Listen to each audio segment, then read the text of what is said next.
Assalamualaikum warahmatullahi wabarakatuh. Hai, kembali lagi di pembelajaran sarana dan prasarana dengan Ibu Miftahul Jannah. Kita pada hari ini akan mempelajari materi tentang interior kantor ya. Kalian bisa lihat di slide-nya. Jadi pada semester ini hal yang pertama akan kita pelajari adalah penataan interior kantor ya. Oke, jadi di dalam suatu ruangan ya pasti ada yang namanya penataan ruang, di mana di situ kita meletakkan di mana barang-barang itu secara rapih, secara estetik dan mengikuti ergonomi ya. Nah, jadi di dalam penataan ruang kantor itu dibutuhkan interior dong ya kan.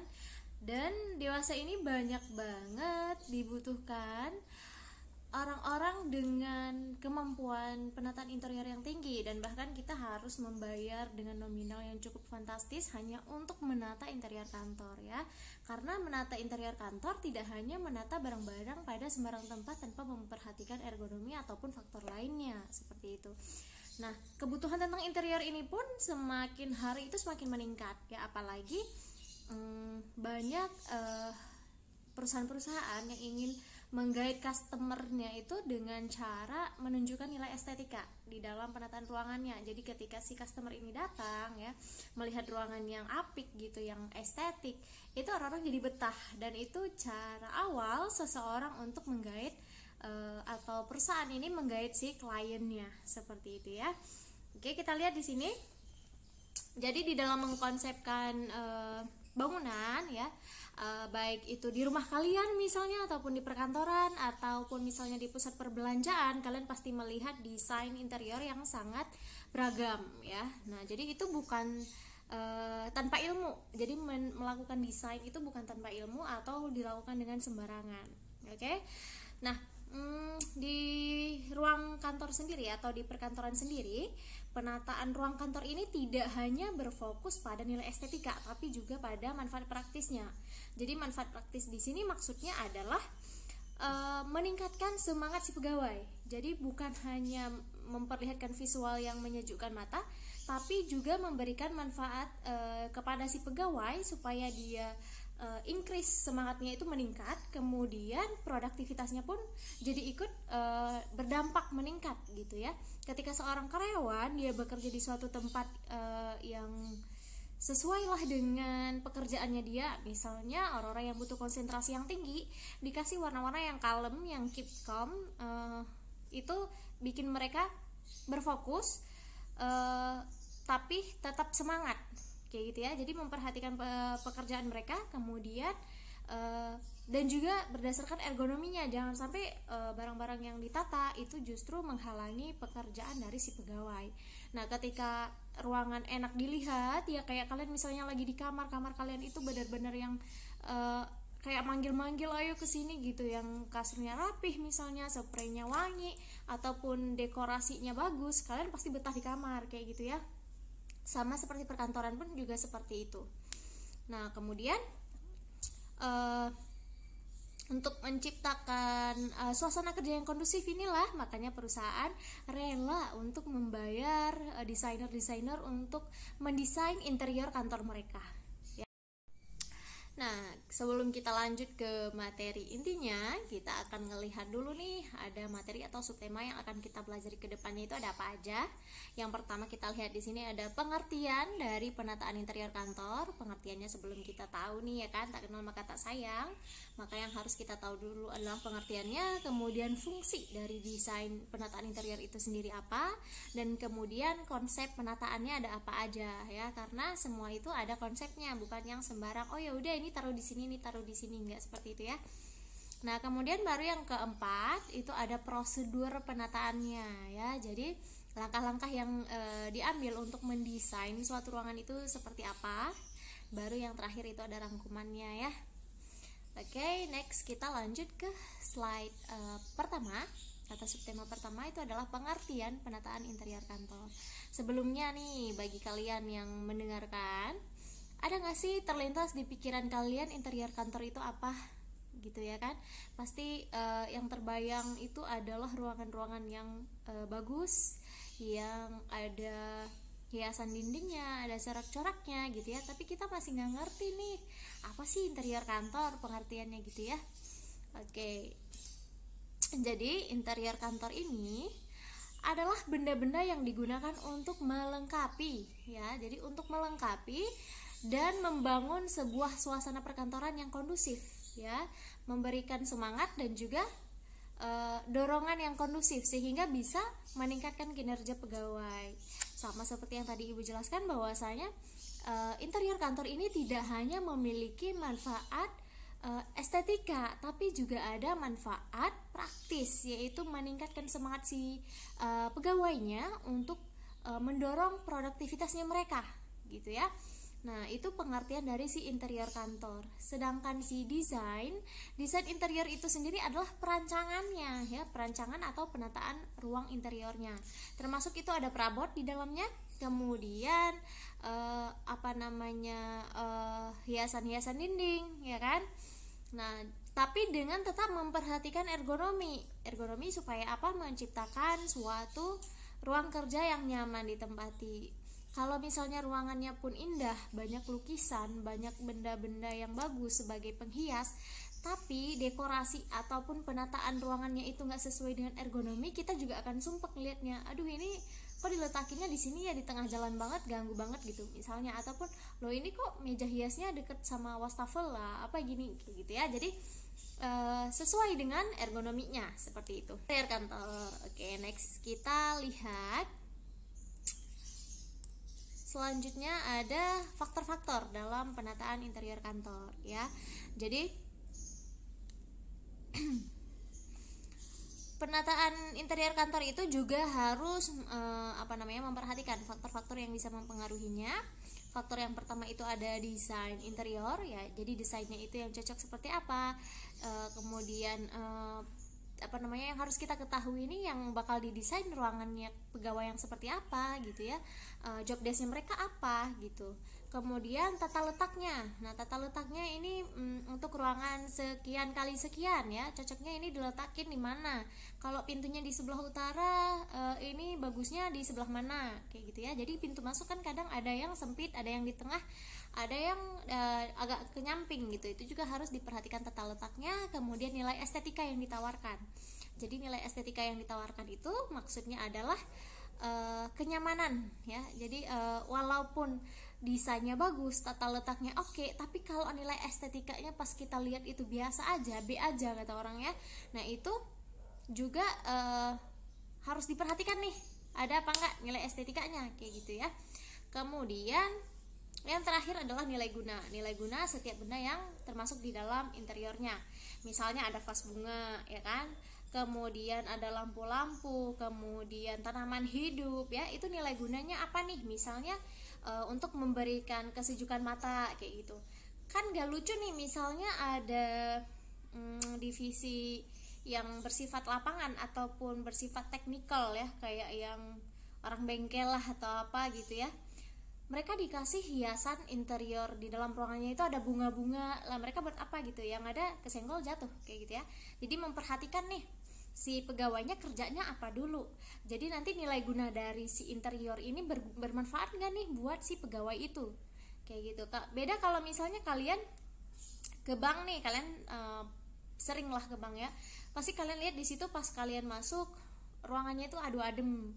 Abis itu ada kursi-kursi yang disediain itu nyaman didudukin ya. Kemudian ada yang hiasan dindingnya misalnya ada space yang bersifat alami gitu, ada tanaman-tanamannya misalnya kayak gitu ya. Itu punya nilai guna untuk meningkatkan rasa nyaman si customer gitu ya. Bayangin kalau misalnya desain yang ada di bank ditaruh di desain bengkel, kan nggak sesuai kayak gitu ya. Jadi memperhatikan juga nilai guna dari setiap benda-benda yang ada di interior itu. Oke, itu dia faktornya. Kemudian dalam penataan interior itu pun harus memperhatikan apakah dia itu meningkatkan kreativitas si pegawai atau mungkin hanya untuk menghilangkan rasa jenuhnya saja, tapi tidak meningkatkan kreativitas gitu ya. Nah, jadi interior yang menarik itu harus sesuai dan juga meningkatkan kedua hal ini.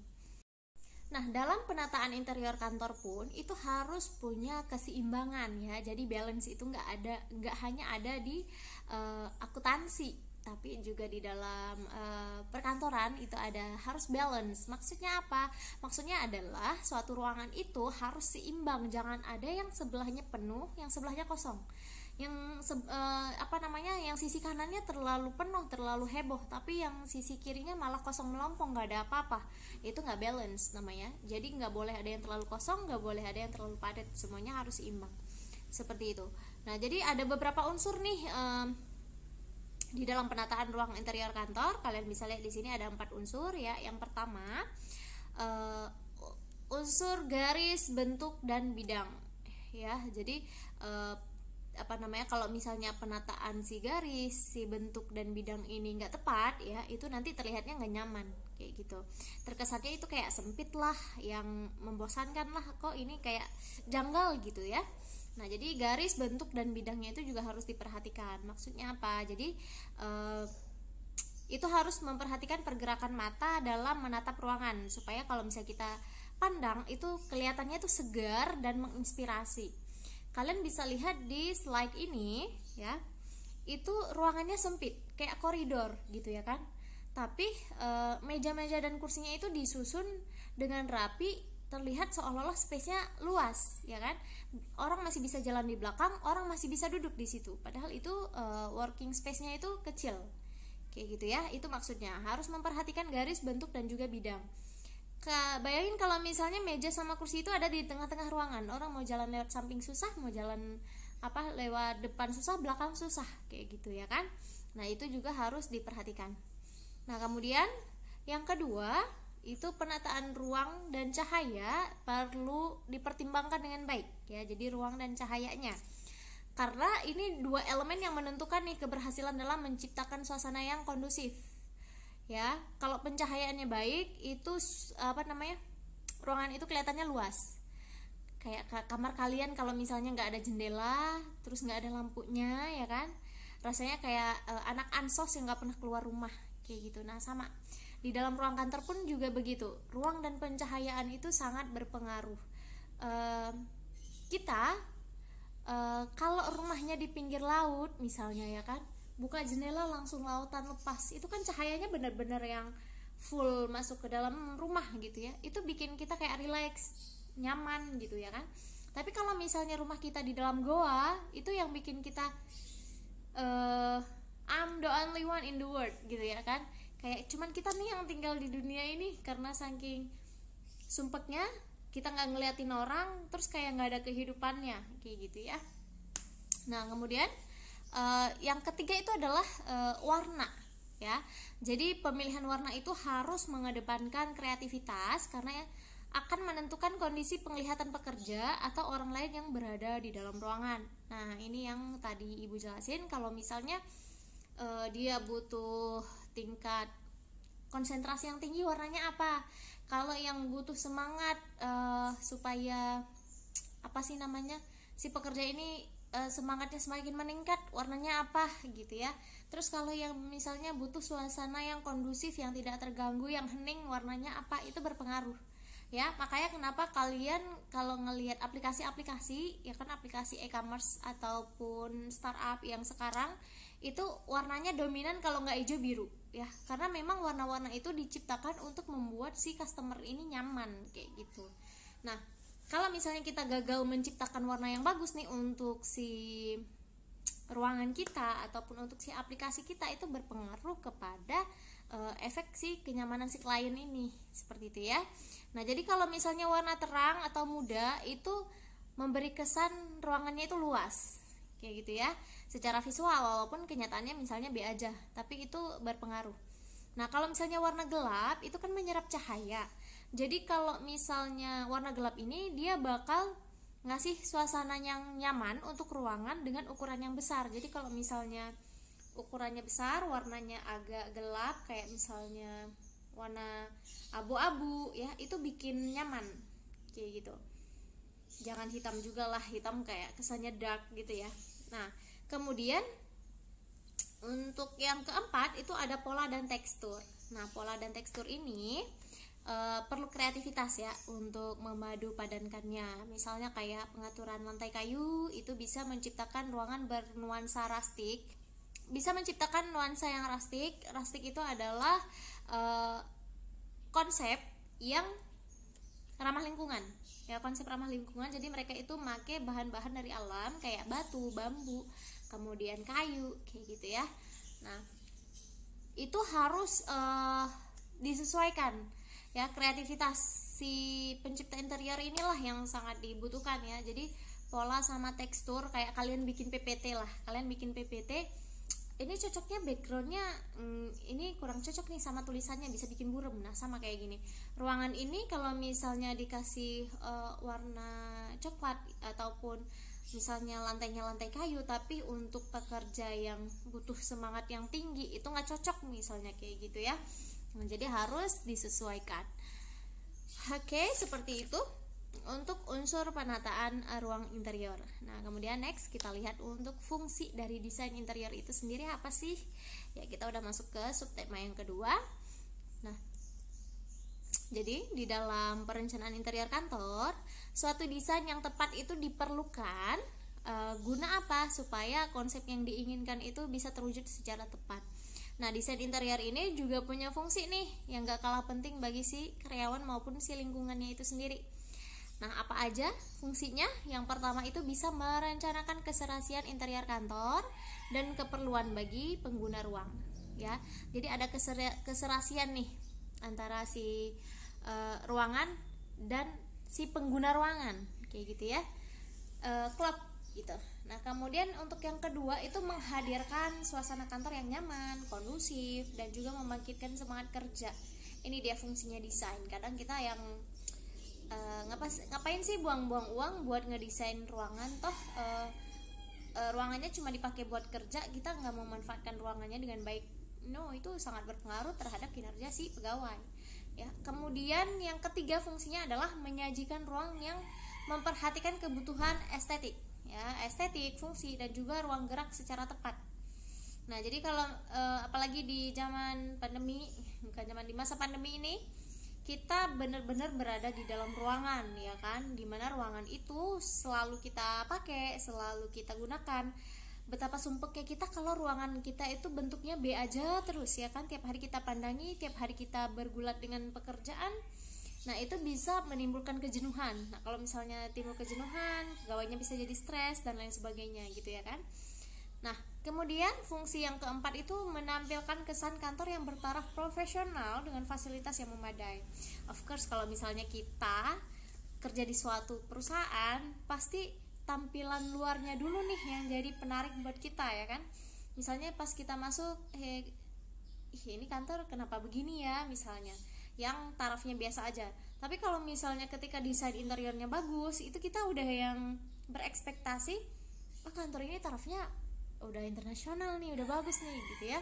Sama kayak orang-orang kenapa suka banget kerja di bank, even itu as a teller gitu ya. Nah, karena kerja di bank itu kesannya itu tarafnya itu profesionalnya tinggi, orang-orang pakai baju rapi gitu ya. Kemudian cara bicaranya anggun misalnya kayak gitu. Dan itu pula yang akan terjadi ketika ruangan kantor didesain dengan cara yang profesional ya. Kemudian yang kelima, fungsinya adalah melengkapi fasilitas kebutuhan ruang dengan memperhatikan tata letak dan efisiensi dari si ruang. Nah, jadi dengan adanya desain interior ini itu bisa melengkapi fasilitas kebutuhan ruang. Jadi si ruang ini luas dong, kosong, cuman ada kursi sama meja misalnya, sama printer atau perintilannya. Nah, itu si ruangan itu pasti kelihatannya kayak ruangan mati gitu ya, kayak ruangan kosong ya baru ditaruh barang. Tapi ketika didesain ruangannya ada penghias dindingnya, ada segala macem ya. Nah, itu si ruangan ini kayak kebutuhannya itu terpenuhi kayak gitu ya. Jadi ruangan ini kosong, bagusnya ditempelin ini kayak gitu. Yang sebelah sini bagusnya ditaruh jam dinding besar misalnya, jadi kesannya hidup kayak gitu ya. Nah, seperti itu. Dan juga tata letaknya itu dan efisiensi dari ruang juga harus diperhatikan. Jangan mentang-mentang misalnya ruangannya itu kosong melompong, kita tempelin segala perintilan. Misalnya dinding semuanya penuh sama Polaroid misalnya, itu kan juga kesannya messy gitu ya kan. Nah, seperti itu dia. Nah, kemudian selanjutnya untuk fungsinya adalah menyediakan sarana dan prasarana untuk menunjang aktivitas perkantoran ya. Aktivitas perkantoran jadi tertunjang ketika adanya desain ini tadi. Kan kebutuhan dari ruang kantor tidak hanya barang-barang pokok ya, seperti meja, kursi, kemudian lemari, kemudian printer dan lain sebagainya. Untuk hiasan dinding yang masuk dalam interior kantor itu juga bagian dari kebutuhan sarana dan prasarana seperti itu ya. Jadi desain interior ini tidak hanya yang tadi ibu bilang, nggak hanya bersifat unsur estetika, tapi dia juga punya nilai gunanya seperti itu. Kemudian menimbulkan rasa nyaman dan puas nih bagi pihak yang berkepentingan dalam pekerjaan ya. Dia jadi seneng ngelihat ruangannya itu apik gitu ya. Dia jadi kayak, oh saya beruntung nih bekerja di sini. Teman saya kerja di kantor sana, ruangannya itu kayak bengkel misalnya, kayak gitu ya. Nah, kemudian meningkatkan kualitas dan produktivitas kerja pegawai. Kalian bisa lihat dong, ruangan-ruangan yang estetik, ruangan-ruangan yang hebat, yang megah, itu pasti orang-orang di dalamnya pun adalah orang-orang yang memiliki quality yang tinggi ya. Kalian bisa lihat contoh misalnya kayak di Google. Perusahaan di Google itu benar-benar estetik, benar-benar yang ruangannya itu kayak ruangan santai, bukan kayak ruangan kerja. Dan juga kantinnya itu disediain bebas mau makan apa aja di situ, dan bentuknya itu kayak resto ya. Kalian bayangin. Dan orang-orang yang kerja di Google itu adalah orang-orang yang pilihan ya, orang-orang pilihan di seluruh pelosok negeri gitu. Nah, orang-orang ini adalah orang-orang yang berkualitas tinggi. Kalian bebas mau ngapain, kalian bebas mau kerja di mana aja, yang penting kerjaan kalian selesai, and I trust you gitu. Jadi kayak kalian punya kemampuan kayak gitu ya. Nah, kemudian fungsi yang selanjutnya adalah mempengaruhi semangat dan etos kerja ya, ke arah yang lebih baik. Jadi etos kerjanya si karyawan ini menjadi lebih meningkat, dan juga semangatnya ini juga ikut terpicu ya, karena dia merasa saya sudah difasilitasi dengan baik nih oleh perusahaan, saya punya ruangan yang bagus ya kan. Ini adalah salah satu bagian dari perusahaan untuk mengapresiasi karyawannya loh gitu ya, dengan ruangan yang bagus, tertata rapih. Si karyawan ini menganggap bahwa oh saya diapresiasi, oh saya dikasih fasilitas kayak gitu ya. Nah, kemudian yang terakhir, mempengaruhi terciptanya hubungan antar unit kerja yang baik dan nyaman. Ya dong ya kan, ruangannya udah tercipta dengan rapi ya, bagus, itu jadinya si karyawan ini nggak sumpek, nggak marah-marah tiap hari. Ketika dia nggak marah-marah, hubungan sama si karyawannya pun jadi baik dong, kayak gitu ya, enak dipandang. Itu berpengaruh ke berbagai aspek di dalam kehidupan pekerjaan seperti itu ya. Nah, jadi nggak ada lagi nih yang namanya desain interior itu useless ataupun buang-buang duit, ataupun itu hanya hal tambahan aja, additional. Enggak, jadi sekarang interior kantor itu benar-benar kebutuhan pokok nih dari si kantor ya. Apalagi kalau misalnya perusahaan yang berkaitan langsung dengan si klien atau si customer, berhadapan langsung gitu. Nah, even misalnya ada kantor yang nggak langsung berhadapan sama si klien, tapi si karyawan ini butuh difasilitasi dong, ya kan. Nah, si karyawan yang butuh difasilitasi inilah makanya terciptanya desain interior yang bagian dari gift ataupun apresiasinya si perusahaan terhadap si karyawannya, seperti itu ya. Oke, next kita lanjut ke subtema yang ketiga, yaitu konsep penataan interior kantor. Nah, konsepnya itu ada apa aja, cara nandainnya gimana ya. Walaupun kalian ini bukan orang-orang yang akan mendesain ruang kantor orang, tapi penting bagi kalian untuk tahu, karena one day kalian akan bekerja di suatu kantor, kalian bisa nih ngasih tahu konsep yang bagus ataupun misalnya kalian dikasih kesempatan sama bos kalian untuk ngedesain ruang kalian sendiri misalnya, ataupun ketika kalian melihat desain interior kemudian kalian udah nggak nebak-nebak lagi ini gimana ya cara bikinnya, ini konsepnya apa ya, kok kayak gini. Kadang kita yang masih awam ngerasa kayak yang ini kok look messy gitu ya, padahal enggak, itu memang konsepnya seperti itu gitu ya. Oke, next kita lihat. Nah, konsep penataan interior kantor itu ada 11. Maybe ada lagi yang lain di luar sana, tapi yang kita bahas di sini ada 11. Yang pertama minimalis, yang kedua itu kontemporer, yang ketiga itu retro, klasik, Victoria, coastal style atau biasa disebut nautical. Kemudian ada bohemian, eclectic, industrial, futuristic, sama rustic. Ya. Oke, next kita lihat untuk yang konsep minimalis. Oke, untuk konsep yang pertama kita lihat di sini ada konsep minimalis. Ya, jadi konsep minimalis ini penataan ruangnya itu sangat dibentuk dengan sesederhana mungkin. Jadi supaya lebih fungsional karena ruangannya itu terbatas seperti itu ya. Jadi tujuannya supaya bisa dimanfaatkan nih area ruang yang terbatas itu untuk keperluan yang sangat banyak. Jadi dengan lahan terbatas, gimana caranya nih biar bisa lebih fungsional, multifungsi seperti itu ya. Nah, tapi tetap dengan menghadirkan nuansa-nuansa yang indah dan juga nggak berlebihan ya. Makanya ini sama seperti bentuk-bentuk rumah zaman now yang bentuknya itu minimalis ya. Jadi rumahnya itu kecil tapi indah, tapi tetap fungsional dengan lahan yang terbatas seperti itu ya. Nah, seperti apa sih ciri-ciri dari penataan ruang dengan konsep minimalis? Kita lihat di sini ada 3 cirinya.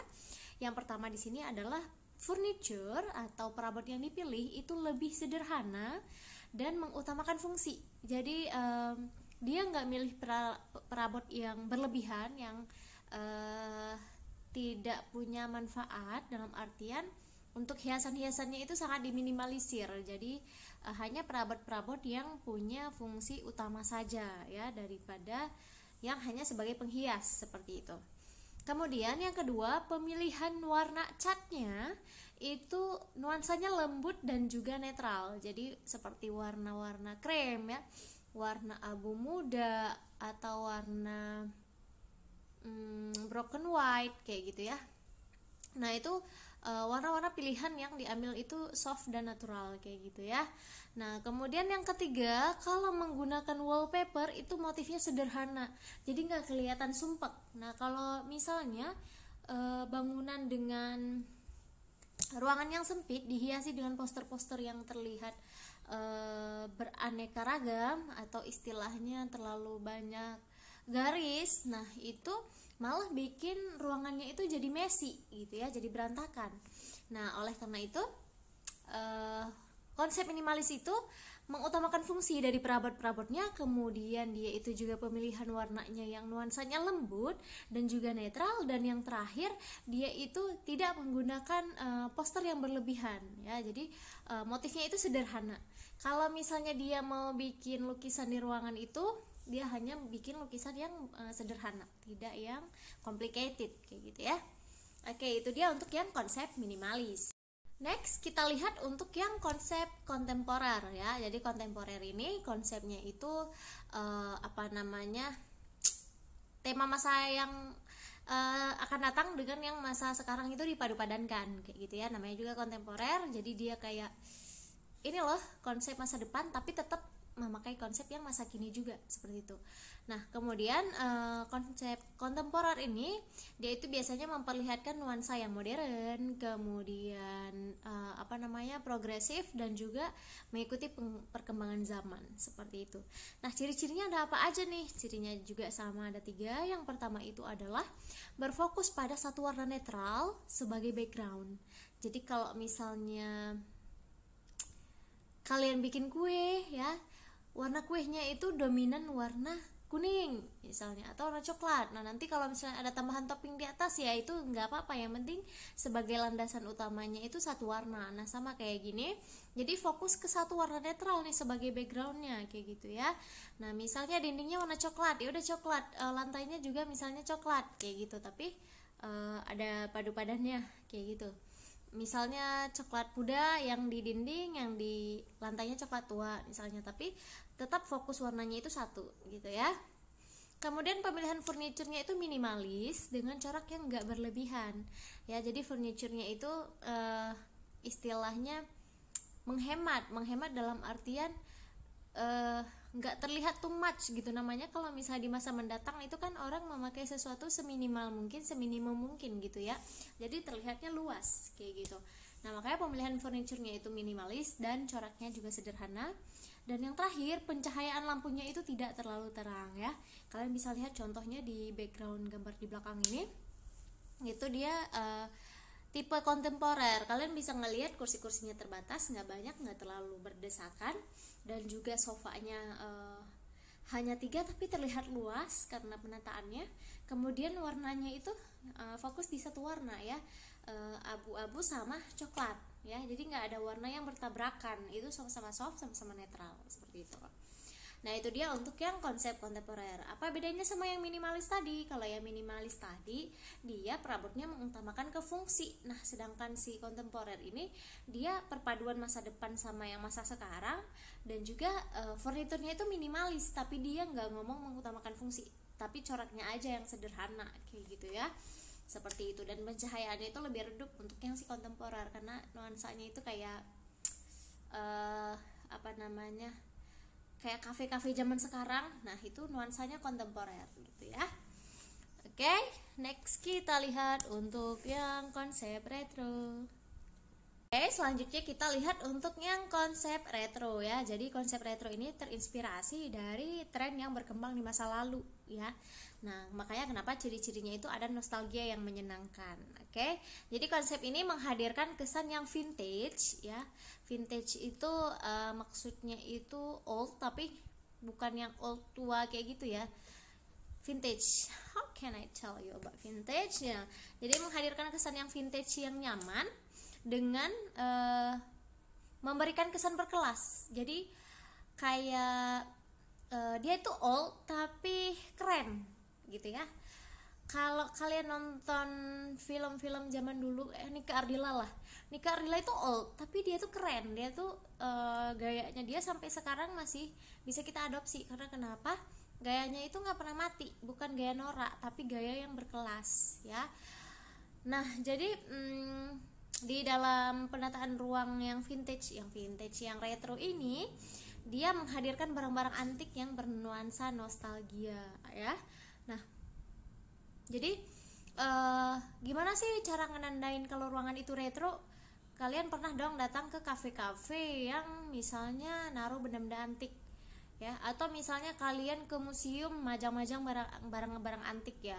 Of course itu dia bernuansa retro. Ada juga kok museum yang dengan nuansa modern kayak museum-museum dinosaurus yang ada di film-film ya, itu kan kontemporer.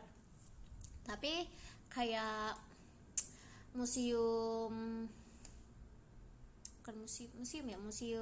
Pancasila ya. Nah, itu konsepnya dia retro kayak gitu ya. Jadi kayak ada kesan old vintage-nya. Nah, jadi ciri-ciri konsep retro ini yang pertama dia menggunakan palet berwarna-warni. Jadi kalau misalnya yang kontemporer tadi ada satu warna dasar sebagai background dan konsepsi minimalis tadi warnanya yang kalem-kalem, si retro ini paletnya itu warna-warni, bebas mau pakai apa aja. Ya kan orang zaman dulu juga pakai baju merah, kuning, hijau juga no problem gitu ya kan.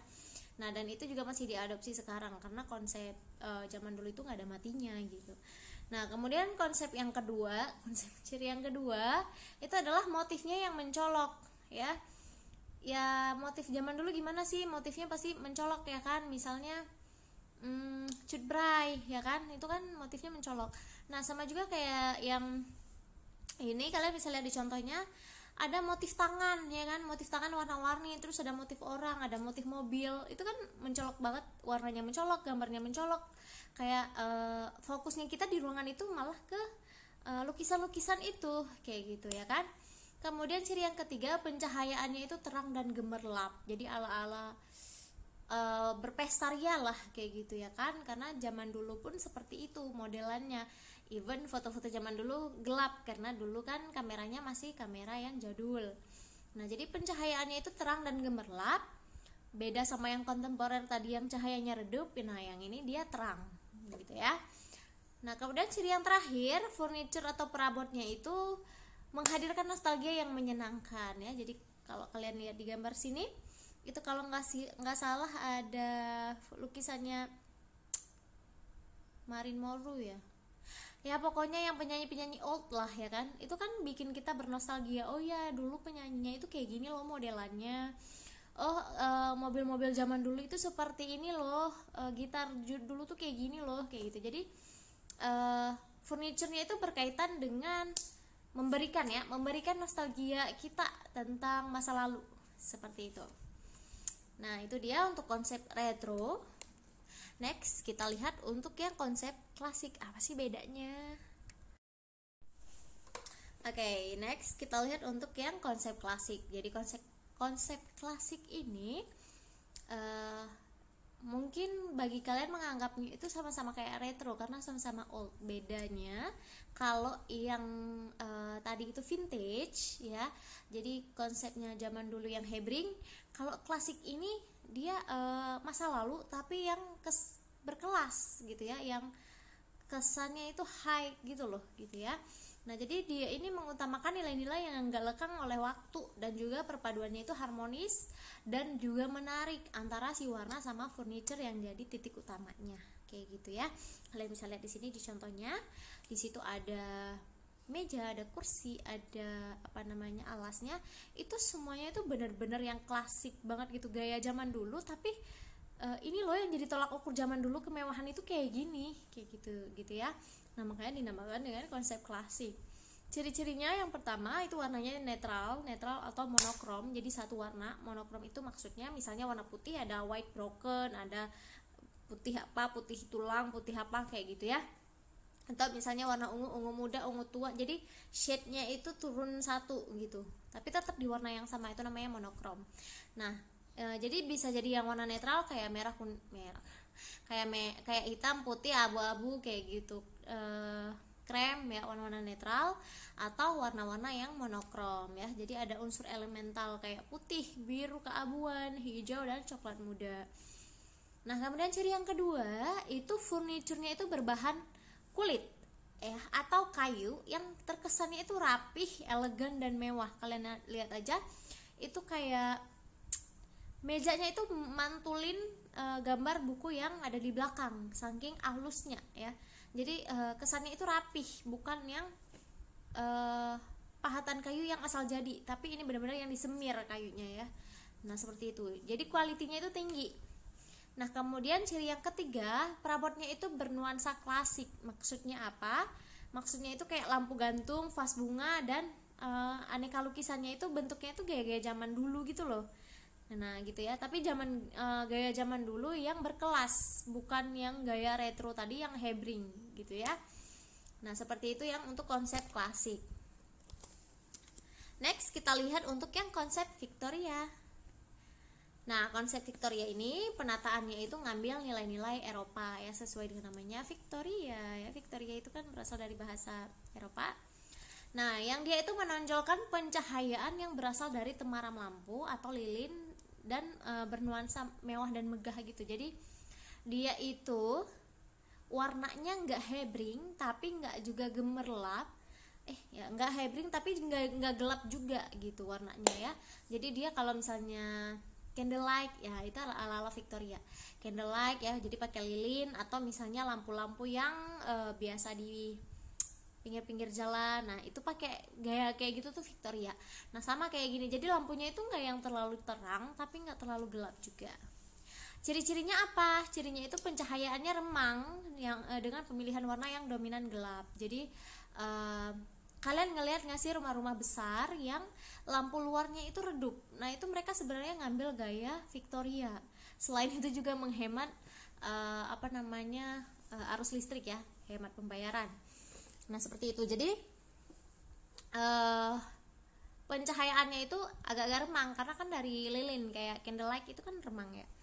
Nah kemudian yang kedua, furniturnya itu ukiran dan pahatannya itu mewah. Kalian bisa lihat ya, ada corak-corak bunga di pahatan-pahatan jendelanya, kemudian di bagian atasnya ya. Jadi bukan yang rapih kayak yang klasik tadi, tapi dia ada pahatan-pahatannya. Seperti itu ya. Kayak pianonya ada gelombang, arus gelombangnya, terus karpetnya itu ada coraknya. Coraknya itu maksudnya nonjol ya. Ini kan di foto ini kalian bisa ngelihat antara dinding sama lantai walaupun warnanya sama, tapi dindingnya itu mencolok, ada motifnya. Tapi kalau misalnya di yang konsep klasik tadi nih, dia itu nggak mencolok, jadi kayak semuanya itu kesannya itu monokrom, satu arah, satu warna gitu ya. Nah, kemudian ciri yang ketiga dari si konsep Victoria ini, itu ada unsur estetika karya seninya. Misalnya kayak ada patung, ada lukisan, terus di permadaninya ada sulaman kayak gitu ya. Jadi ada unsur karya seninya, bukan yang kalau klasik tadi kan dia hanya terdiri dari lampu gantung ya kan, vas bunga untuk kemewahannya. Gak ada yang patung lukisan tuh nggak ada, karena itu lebih ke konsepsi Victoria, karena orang Eropa kan lekat dengan namanya patung-patungan kayak gitu ya kan. Nah seperti itu.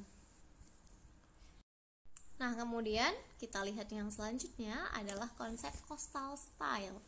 Coastal style ini biasa juga sering disebut dengan nautical ya. Nah jadi untuk konsep coastal style ini, dia itu terinspirasi oleh suasana laut dan pantai, makanya dinamakan nautical ya. Nah kemudian apa sih ciri-cirinya? Ciri-cirinya itu furniture sama perabotnya itu nuansanya itu alami, kayu sama batu ya kan, karena kayu dan batu ada di laut ya. Kemudian memasukkan unsur laut dalam setiap elemennya. Misalnya nih kalian lihat di fotonya itu ada perahu ya kan, kemudian ada kerang di bawahnya, kemudian ada foto-foto gambar laut ya, ada bebatuan. Nah jadi unsur-unsur laut ada di setiap elemennya. Bahkan beberapa perusahaan misalnya dia naruh bebatuan alami dari laut di bagian lantainya misalnya. Kemudian dia juga menggunakan palet warna laut. Jadi kalian lihat di sini warnanya putih ya kan warna pasir putih misalnya kayak gitu. Kemudian ada warna hijau, tumbuh-tumbuhan di plankton di dalam laut kan warnanya hijau. Kemudian ada warna biru karena warna air laut itu biru, seperti itu ya. Jadi kantor berasa kayak ada unsur lautnya gitu. Kantor berasa laut, berasa pantai kayak gitu ya. Oke, seperti itu. Kemudian next kita lihat untuk konsep bohemian. Nah, modern dengan dominasi warna-warni. Ya, jadi bohemian ini awalnya tercipta dari keberantakan ya. Jadi yang orang luar itu kan suka naruh sesuatu asal-asal gitu ya, nggak teratur gitu. Apa aja dipajang, misalnya kayak kapal pecah lah. Nah lama-lama itu jadi terciptalah konsep bohemian. Sama kayak cake lava. Cake lava itu berawal dari kue yang gagal terus dijadiin kue lumer. Nah kayak gitu tuh bohemian itu awal terciptanya. Makanya kenapa bohemian ini terlihat seperti individualistis, kemudian kebebasan, karena bebas nih mau nempatin warna di mana aja, mau ngasih elemen apa aja kayak gitu ya. Jadi lebih kepada kayak orang-orang yang berontak terhadap kerapihan. Nah kayak gitu. Kemudian dominasinya itu warna-warni. Jadi mirip-mirip retro, cuman bedanya retro ini dia punya motif yang mencolok. Sedangkan kalau bohemian ini motifnya lebih kepada individualis, bebas, feel free kayak gitu ya. Nah tapi dia tetap tampilannya modern. Nah ciri yang pertama itu dia menggunakan corak bertema alam. Nah ini dia ciri dari konsepsi bohemian. Bedanya sama si retro tadi, dia lebih kepada corak bertema alam. Contohnya kayak di sini kan ada zebra ya, motif zebra maksudnya. Kemudian ada lukisan bunga, kemudian di situ ada vas-vas bunga hidup atau bunga mati gitu ya. Nah kemudian ciri yang keduanya adalah dia itu menampilkan warna-warna yang berani nih pada dinding, perabot dan juga furniturnya. Kalian lihat di sini ya kan, furniturnya kursinya warna merah ya kan, tapi di sampingnya sofanya ada yang garis-garis hitam putih gitu, itu biru ya. Nah jadi tabrakan gitu, warna-warnanya itu berani gitu. Di dindingnya pun misalnya warnanya itu ada yang itu tirainya coklat, terus dindingnya putih, jendelanya hitam kayak gitu ya. Nah, kemudian di sampingnya itu kan ada yang warna merah juga. Jadi warna-warnanya itu berani, nggak yang malu-malu, nggak yang apa sih namanya, kalem-kalem, itu enggak ya. Kemudian banyak menggunakan elemen visual, jadi kayak lukisan, poster warna-warni ya. Jadi elemen visualnya itu lebih banyak. Kalian coba lihat di situ. Di situ ada vas bunga ya kan. Kemudian ada apa sih itu namanya, lukisan bunganya. Jadi corak sofanya pun ya kan. Jadi elemen visualnya itu banyak. Jadi kalau kita jadi mulu ya, kalau kalian ngelihat di sini pasti melihat banyak garis, bentuk ya kan, lengkungan kayak gitu, tekstur semua ada di sini. Itulah konsep bohemian, tapi dia tetap dalam taraf atau konsep yang modern. Nah, kemudian ada konsep eklektik. Nah, ini konsep yang menggabungkan antara dua atau lebih dari konsep penataan interior, tapi dia mengutamakan berbagai fungsi nih untuk penggunanya. Di sini kalian bisa ngelihat ada skateboard ya, skateboard. Apa sih namanya? Ya, skateboard ya, yang buat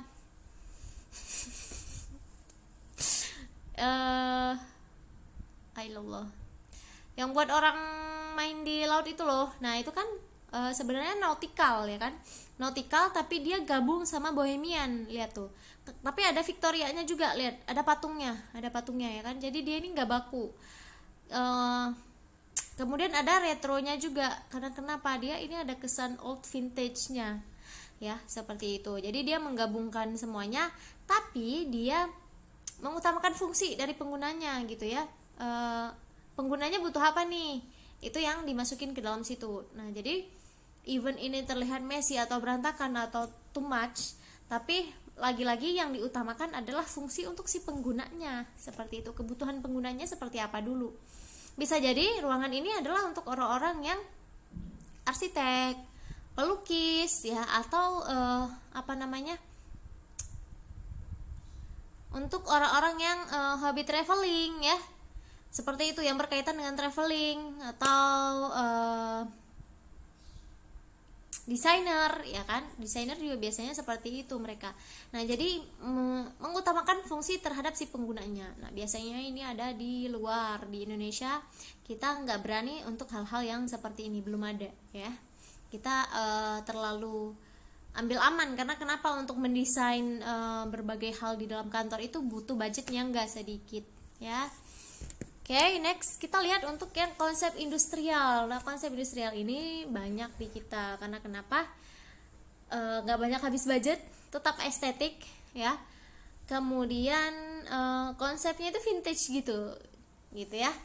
Nah, kita lihat di sini konsep ini menggunakan campuran material mentah serta sentuhan yang unik dan eksentris seperti itu, yang digabungkan dengan suasana primitif ya. Kenapa primitif? Karena kesannya ini belum selesai, belum finishing, masih gaya jadul. Kalian lihat ini semennya masih bentuknya kayak belum kelar kayak gitu, tapi furniture-nya itu keren ya. Jadi ini bukan di sini kita bisa ngelihat dia sengaja membuat dinding itu belum finish ya, dengan gaya industrial. Karena kenapa, kalau gaya industrial ini kan dindingnya agak tinggi ketimbang bentuk ruang kantor pada umumnya.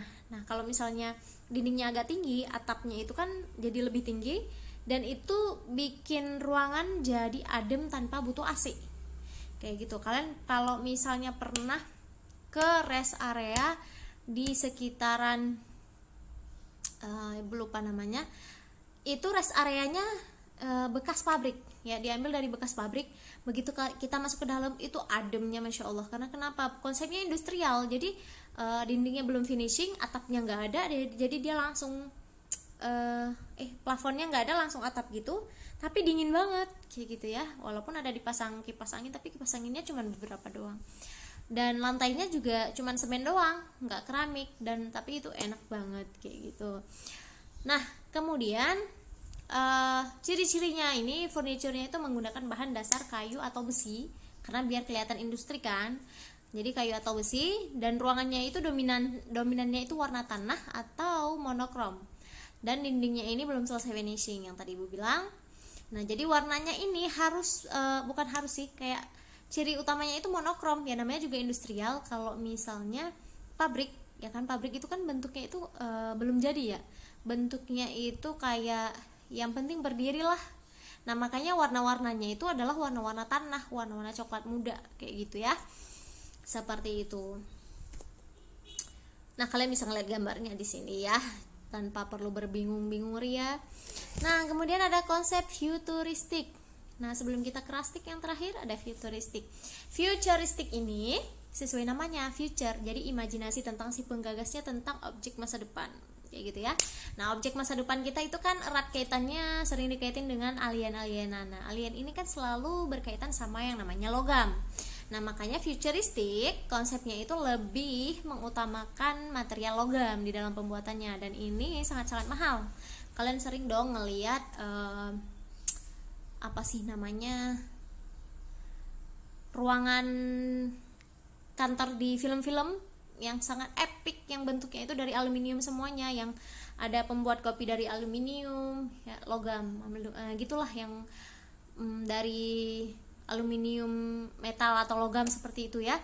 Nah itu benar-benar konsep masa depan kayak gitu ya, yang karena saat ini belum ada loh orang yang kantornya seperti itu, yang kebutuhan kita seperti itu, semewah itu. Karena kenapa?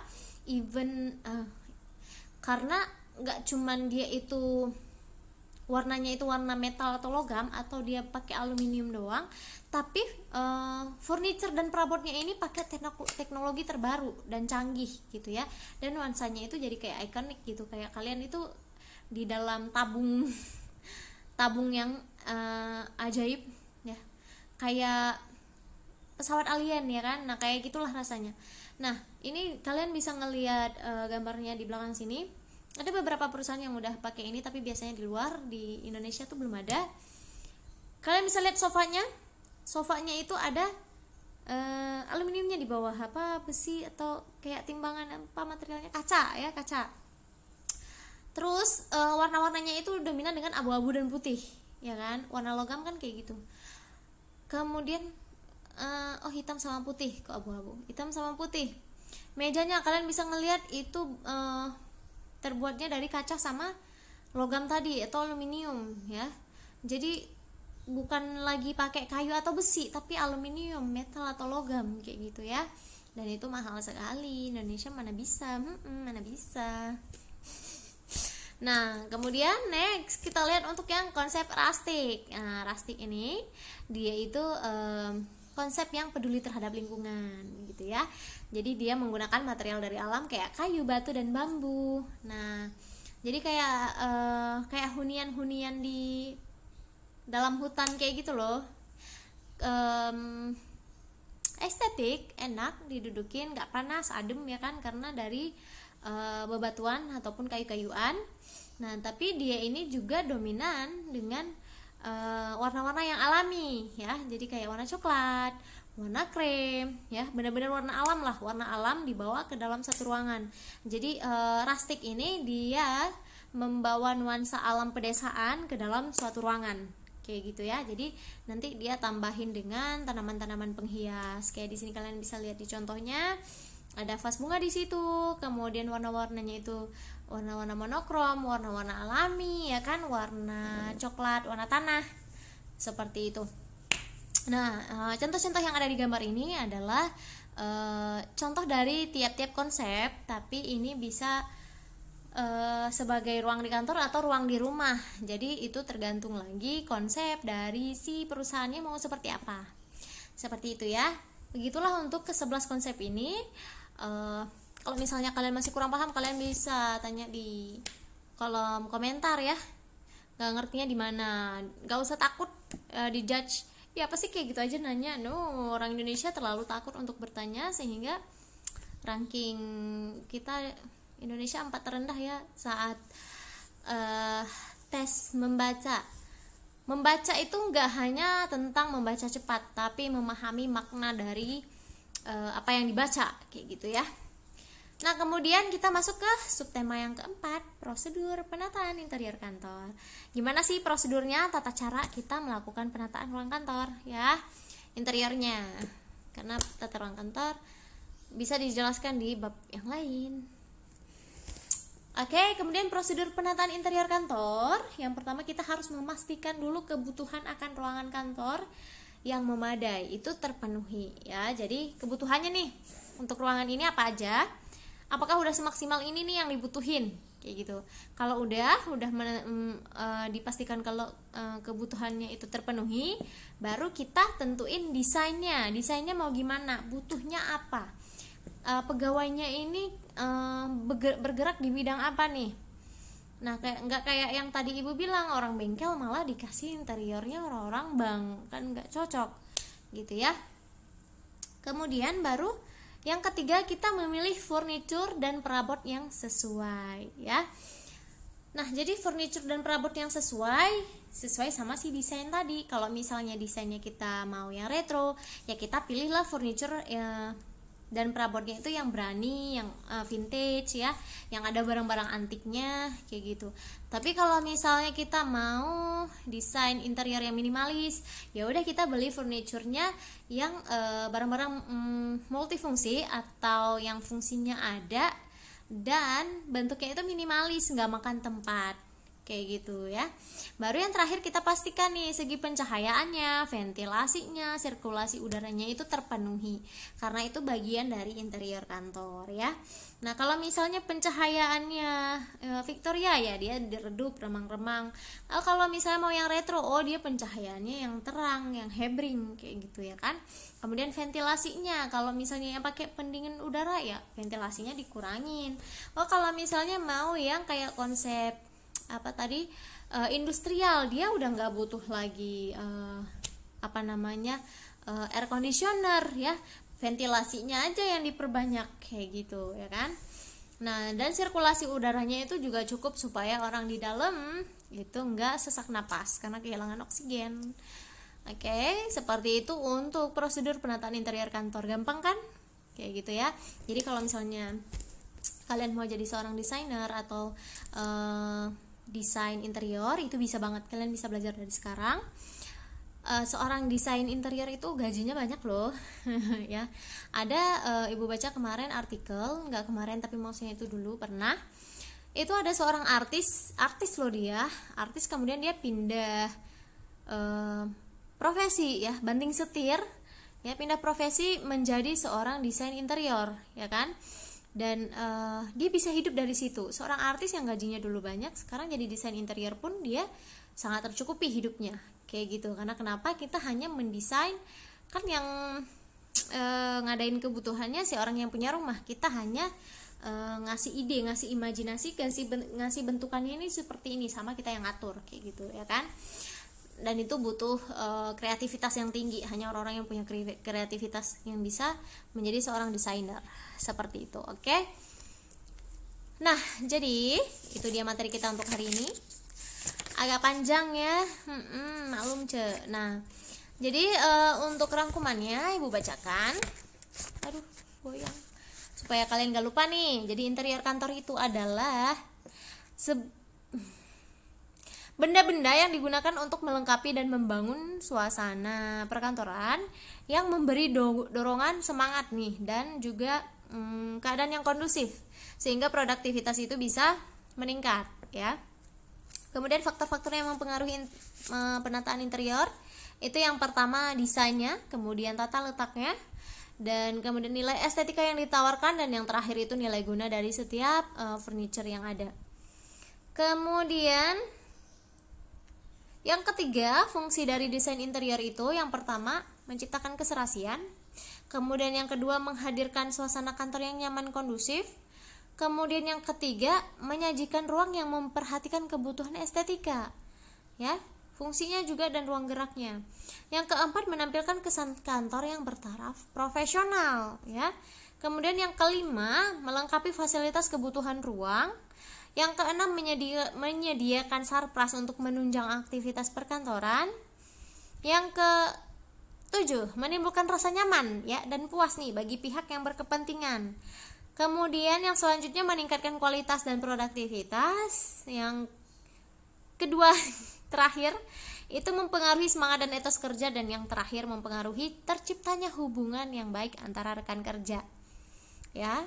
Oke, poin slide-nya. Poin selanjutnya, konsep penataan interior kantor ya. Konsepnya tadi ada 11, minimalis, kemudian kontemporer, retro, klasik, kemudian ada Victoria, coastal style, bohemian, kemudian ada electric, industrial, futuristik, sama rustic.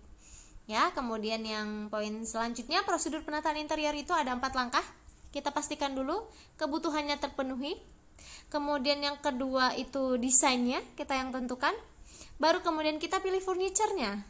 Dan yang terakhir baru kita pastiin segi pencahayaannya, sirkulasi udara, dan juga ventilasinya. Seperti itu ya. Nah, itu dia materi kita untuk hari ini. Kalau masih kurang paham, silahkan tanya di kolom komentar. Kalau kecepatan silahkan speednya diperpendek. Kalau misalnya kelambatan, kalian silahkan percepat speednya gitu ya. Oke, thank you so much for your attention. See you on the next week. Wassalamualaikum warahmatullahi wabarakatuh. Dadah.